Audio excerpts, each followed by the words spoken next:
everyone. We hope this finds you in excellent health and spirits. Today we will discuss the need for environmentally friendly architecture. So stay tuned for that. Let's begin with our property of the week.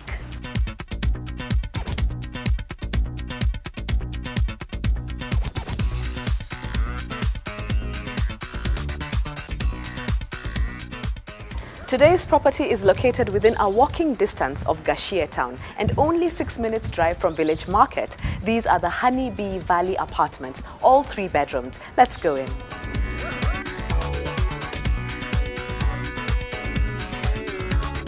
A metal grille door at the entrance to each block aids with security.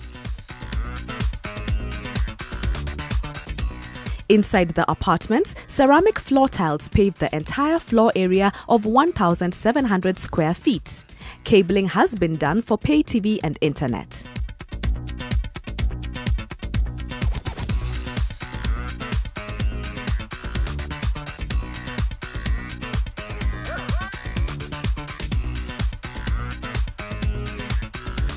Arched walls separate the dining room from the sitting room and the dining room from the kitchen.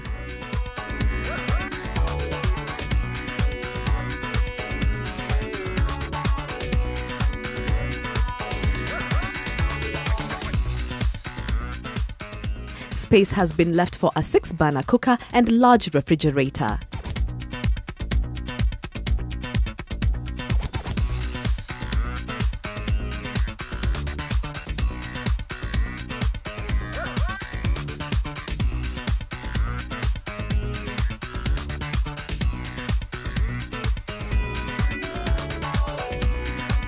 The laundry area lies adjacent to the kitchen.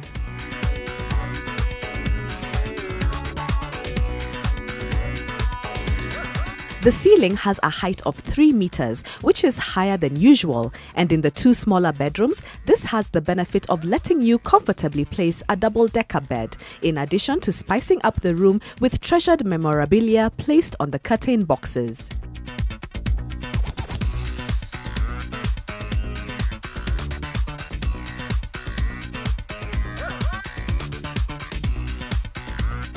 Every apartment has 3 bedrooms, with 2 of the bedrooms sharing a bathroom. Provision has been made for instant hot water showers. Water is from the Runda water supply with a backup borehole and 2 tanks per unit. The master bedroom features an inbuilt dressing table, which is always a bonus while dressing up and for storage of beauty accessories. White and grey wardrobes coupled with white walls allow you to add splashes of color on the beddings and drapes so as to brighten up the room.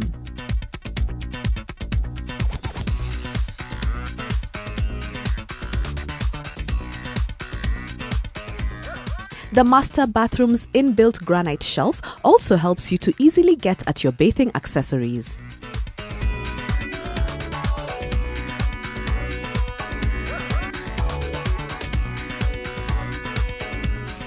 Completed in July 2014, the Honey Bee Valley apartments are located in Kiambu County, and they get their name from the beekeeping business that was carried out on this land. 25 out of the 53 units have been sold. A grassy compound offers a relaxation and play area, while every unit has 4 parking slots, which is plenty. Electricity is backed up for the common areas. The Kenya Power Kitisuru substation is nearby, meaning you'll rarely experience blackouts. For more business and recreational facilities, there is Village Market 6 minutes away and 3 malls coming up at the bypass near Ruaka, which is 10 minutes away. Matatus number 108 and 11 operate 24 hours and they will drop you right at your gate. It takes approximately 30 minutes to get to the Nairobi CBD. The price tag is 7.5 million for cash buyers and 8 million shillings if buying on mortgage. 300 meters away is Kitisuru, meaning that the resale value is much higher than elsewhere in Gashie. Collectible rent is 45,000 shillings a month. A management company is yet to be put in place so as to decide the service charge.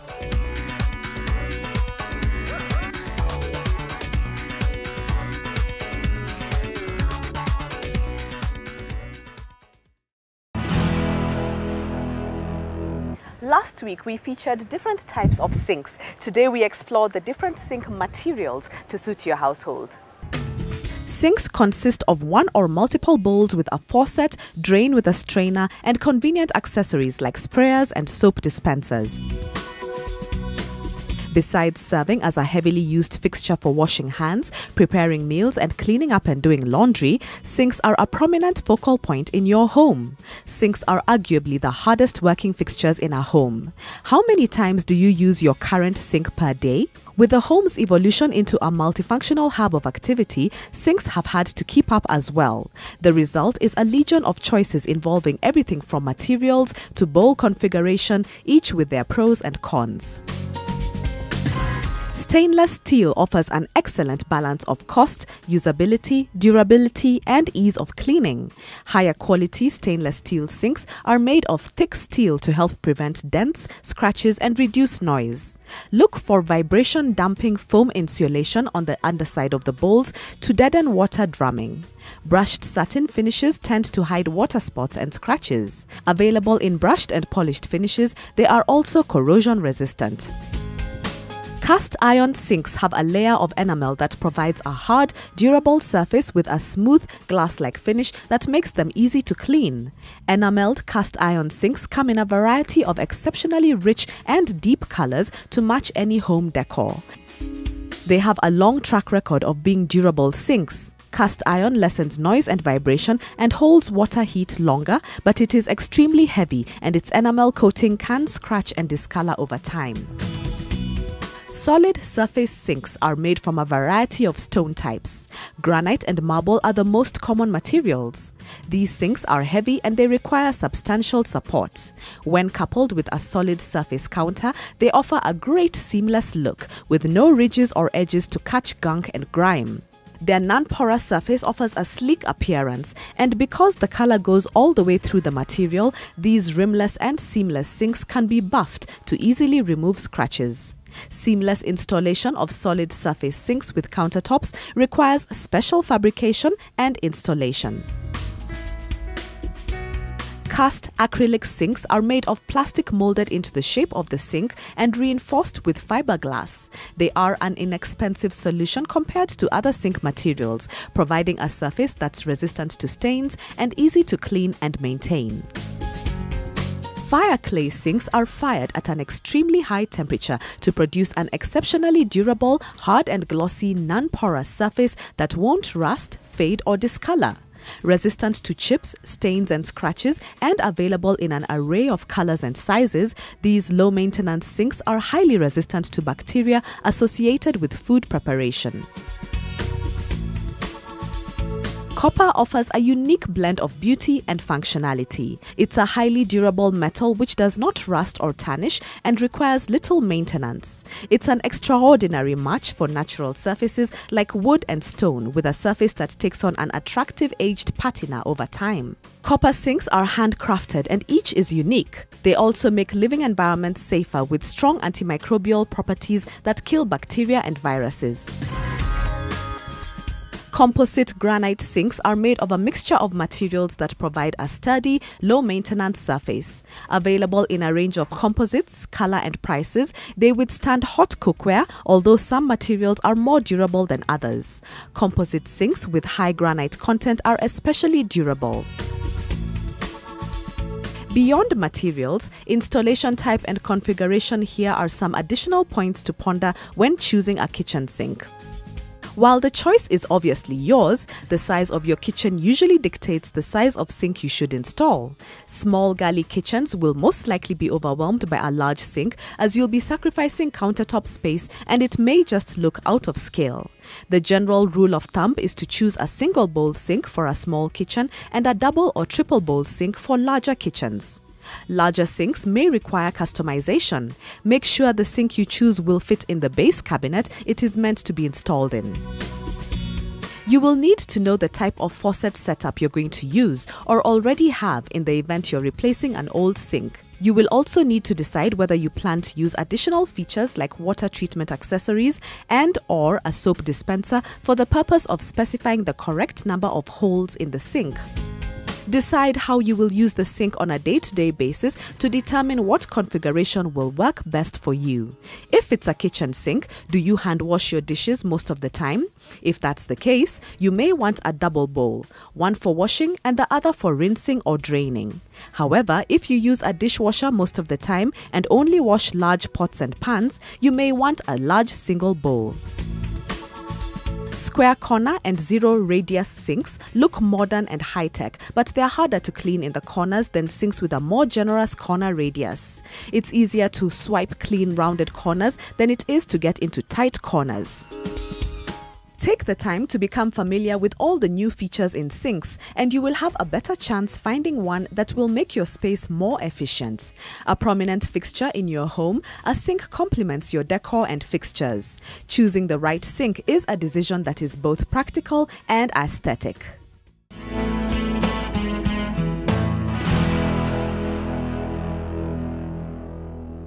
Coming up after a short break is our interview about green building design. Keep it NTV.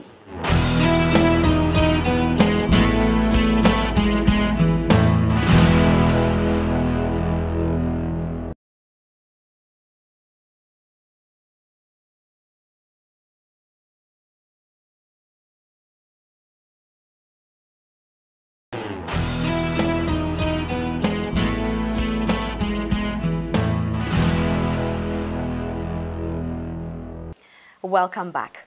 Constructing a building is one thing, but constructing a building responsibly while taking into account environmentally friendly strategies is another thing. So today we are going to demystify green architecture, and we are joined by architect Musau Kimeu. He is a lecturer at the Department of Architecture and Building Science at the University of Nairobi. Welcome.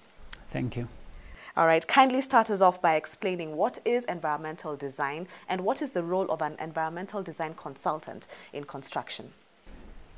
Environmental design is about having buildings that are sensitive to the local environment. Wherever you are building, whether it is in Kenya or elsewhere, you ensure that your building suits or meets the requirements for that particular climate where your building is sited. And there are strategies that one can apply when you are designing an environmentally friendly building to ensure that your building is habitable, and not just habitable, but it's friendly to the user. Which strategies are these? There are about 15 different strategies that can be applied. And for you to achieve an environmentally friendly building, all the different strategies should be applied. Selective application of a few of them will not be giving you an environmentally friendly building. For example, the building orientation.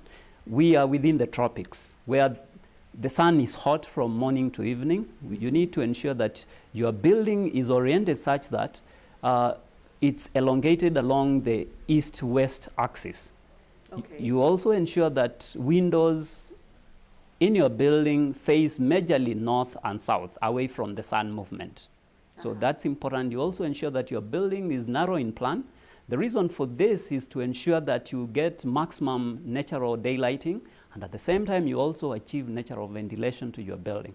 You should also ensure that the building that you are putting up uses locally sourced materials as opposed to imported materials. A lot of us are importing materials these days. Yes, I would discourage us importing materials from elsewhere because the local materials are best suited for the local climates. By using local materials, you also empower the locals where these materials are being mined. You give them employment. And I would encourage all of us to use local materials as opposed to imported materials. Again, I would say this, imported materials are not well suited for our local climates. You will find that these imported materials end up having high embodied energy in terms of transportation costs from China or elsewhere to Mombasa, from Mombasa to the hinterland. Which other strategies are there?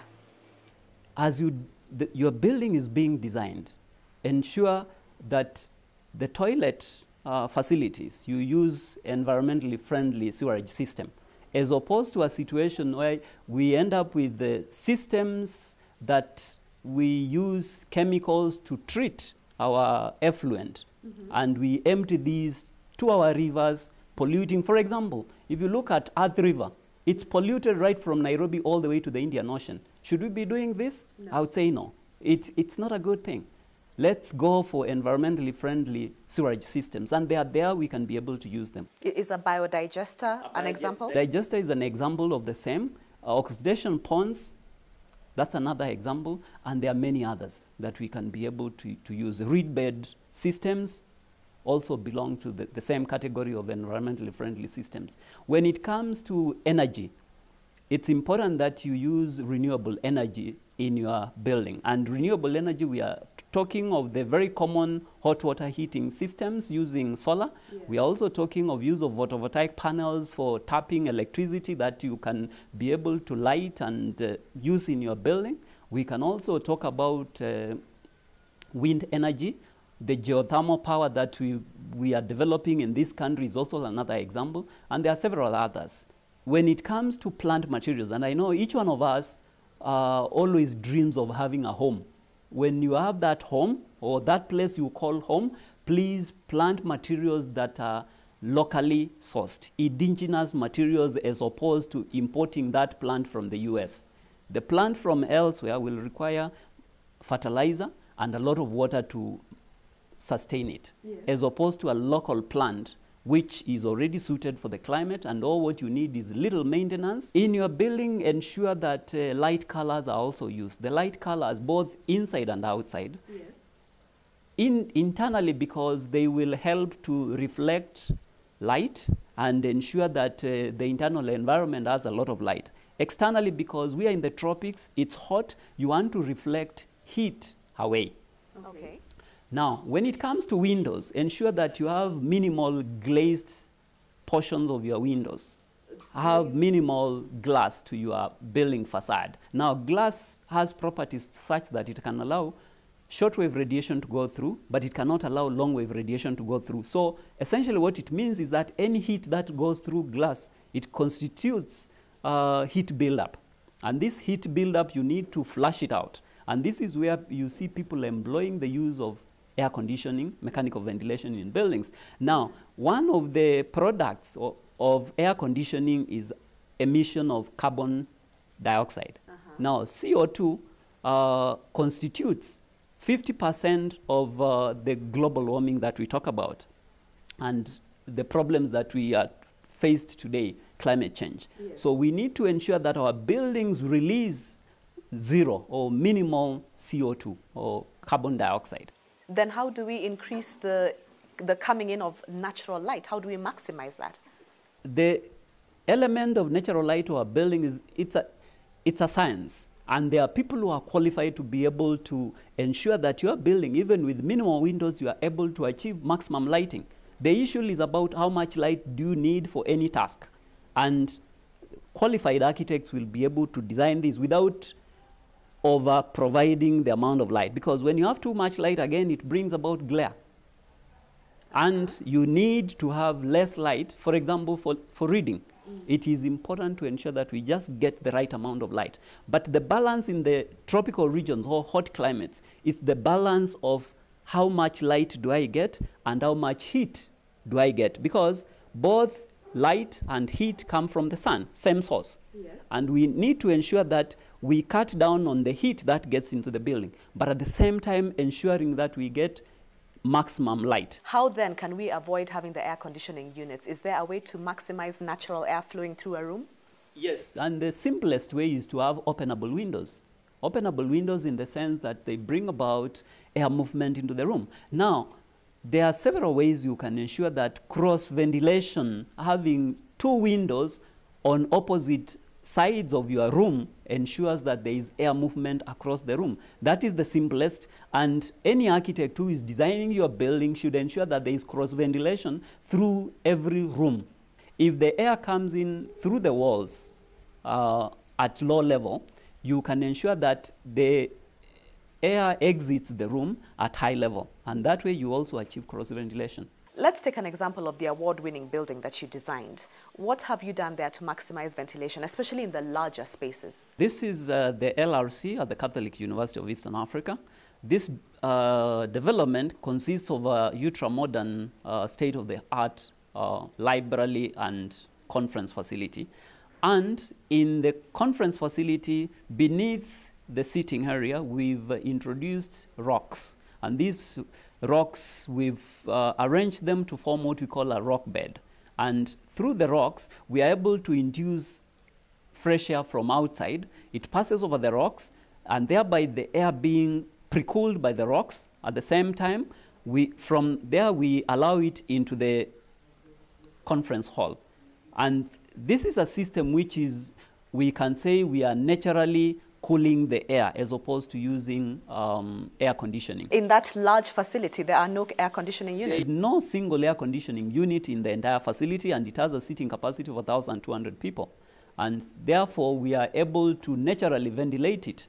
The secret is, once you've allowed the pre-cooled air into the chamber, yes, then we've also allowed routes through which the used air flows up and out of the large conference hall. Right at the rooftop, we have ventilation cowls, which help to push the air up and out. Mm-hmm. And in the same project, we've elaborately used permanent louvers throughout the entire scheme, both in the auditorium and in the library, to ensure that the process of what we call stack effect for ventilation has been properly utilized to achieve development that does not use any air conditioning whatsoever. Okay. And we are talking of a large library, one of the largest in this country, again, completely naturally ventilated. And the library, I would say, it also achieves one other feat where throughout daytime, from 6 a.m. to 6:30 p.m., there is no artificial lighting. And it's just a balance of how you allow the light in, how you treat the interior finishes, so that in the long run, you have a building that doesn't consume any electricity during daytime.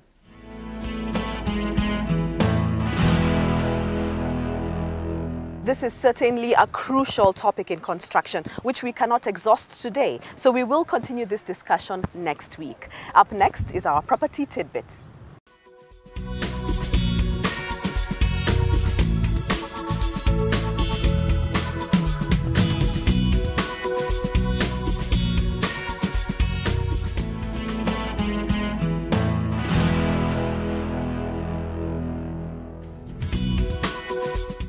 Halare homes are located behind Windsor Hotel off Kiambu Road. Backup water is readily available from the 5,000-litre water reserve tank that sits on the roof. There is a beautiful green recreational area that can be used to hold events. Ample parking is provided for each unit. The monthly rent is 35,000 shillings. This master and suite apartment is located in Kasarani near St. Francis Community Hospital. Backup water is provided by the extra water storage tanks, and the development is manned by a reputable security company. Pay TV connection is already in place. The apartment has close proximity to socio-economic amenities like Thika Road Shopping Mall. The monthly rent is 35,000 shillings.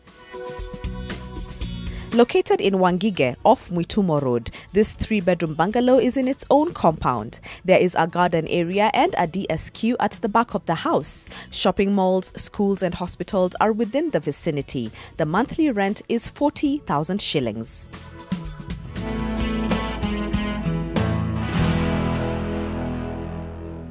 You may catch up on all our previous shows on the NTV channel on YouTube. Also, find us on Facebook and follow us on Twitter. Until next week, enjoy the rest of your viewing.